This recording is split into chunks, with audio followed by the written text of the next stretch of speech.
দিনাজপুরের পার্বতীপুরের প্রত্যন্ত গ্রামে গড়ে তোলা হয়েছে মিনি চিড়িয়াখানা, যেখানে পশু পাখি ও শিশুদের খেলনা সহ রয়েছে সেলফি বুথ। শখের বশে দুম্বার খামার থেকে গড়ে ওঠা মিনি চিড়িয়াখানা দেখতে প্রতিনিয়তই বাড়ছে দর্শনার্থী। আমার বড় ভাই রজদিন বাবলু এই এলাকায় প্রথম চিন্তাধারা শুরু করছে মিনি চিড়িয়াখানা। এই চিড়িয়াখানায় বিড়াল ক্যাফেতে অনেকে জন্মদিন ও বিবাহ বার্ষিকীর মতো অনুষ্ঠান করছেন। এটি গড়ে তুলেছেন দিনাজপুরের ইঞ্জিনিয়ার মোহাম্মদ রইচুদ্দিন মিয়া। চলতি বছরের মার্চ মাসে 2 একর জায়গায় এই চিড়িয়াখানা করা হয়েছে। আমার বাবা কিন্তু ছিল খুব শৌখিন লোক।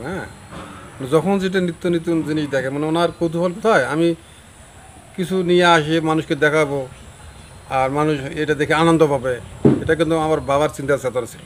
আর সেই চিন্তা চেতনা থেকেই আমার ইমিডিয়েটলি বড় ভাই আর কি মোহাম্মদ রইচুদ্দিন, ওনার মাথায় আসছে যে আমিও ওই কিছু একটা করি। মিনি চিড়িয়াখানায় বর্তমানে পিকনিক স্পট ছাড়াও ময়ূর, 3 পাওয়ালা গরু, দুম্বা, বানর, অস্ট্রেলিয়ান ঘুঘু, চীনা হাঁস, ব্রাহ্মা মুরগি, বিদেশি বিড়াল, ইমু পাখি, বিদেশি ইঁদুর, মায়াবী চিত্রা হরিণ, ককটেল পাখি, বিদেশি কুকুর, বিড়াল, খরগোশ ও কচ্ছপ সহ বিভিন্ন পশু পাখি রয়েছে। লাভ লসের হিসাব না, উনি ওই চিন্তা ভাবনা থেকে করে না যে মানুষ আসবে, দেখবে, আনন্দ পাবে, মানে এরকম চিন্তা চেতনা, এটাই ওনার ভালো লাগা। এখান থেকে আমি অনেক কিছু করবো বা আমাকে এখান থেকে ইনকাম করে টাকা করে আমাকে সংসার চালাতে হবে এমন কিছু না। তাহলে নতুন শুরু করলো, মানে বছর খানিকও হয়নি আর কি।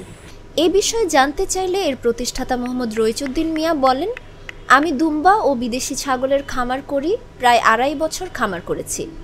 এরপর শখের বশে বিনোদনের জন্য চলতি বছরেই মিনি চিড়িয়াখানা গড়ে তুলি। মানুষের কাছে আকর্ষণ বাড়াতে সব ধরনের চেষ্টা করছি। আকর্ষণ বাড়াতে পিকনিক স্পট ছাড়াও উট পাখি, গাধা সহ নানা ধরনের পশু পাখি আনার চেষ্টা করছি। বিপন্ন ও বিরল প্রজাতির প্রাণীও রাখার ইচ্ছা আছে। প্রতিবেশীদের সহযোগিতা যেভাবে পাচ্ছি তাতে করে এর পরিধি আরও বাড়ানো সম্ভব হবে।